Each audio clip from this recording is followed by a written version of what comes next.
ရက်ကွက်ပွဲကဲအရန်တရားမလေးအရန်တရားမလေးဒီလေးတော့လာမယ်တဲ့နော်ပြီးသွားတယ်တဲ့မလားပြောပြမယ်အဲ့မှာပြီးကျွန်တော်တတ်မှတ်ပေးတာပါခင်ဗျာ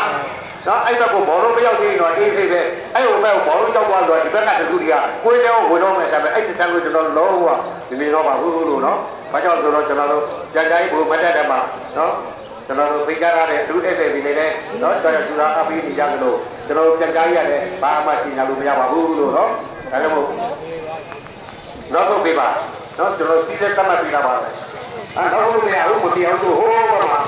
ငါးရီအားလို့နော်အဲ့တော့ကျိုးရီလေနော်တဲ့ဒီကဘယ်လိုဖတ်နေကြမလားလက်ကလည်းဒီတိန်ချင်းအမှတ်တမဲ့ပေါ့ဗျာမလိုက်နေပြပါသေးရဲ့ဒုတိယပွဲတွေတော့ခါပြီးမှလူခင်ဗျဟိုMK မမိုင်းနေတော့ပါလိုက်သေးဘလုံးတည်ထားတယ်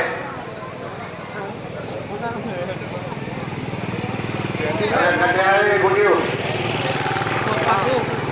မှမပြီးတာလေကြာပြီခဏအမကြီးတယ်လေဘလုံးလိုက်နေပြီးထုံကြပါလေ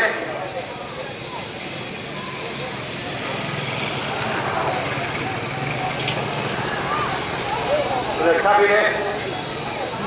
ဒီတွေပဲတော့ခက်ပိတ်ပြီးတော့လာခွင့်နဲ့ဒါလာတော့ခင်ဗျဘယ်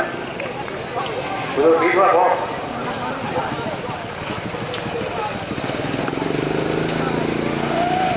ဒီနားလေ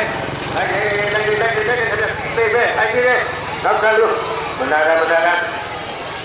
ဘော်ရီ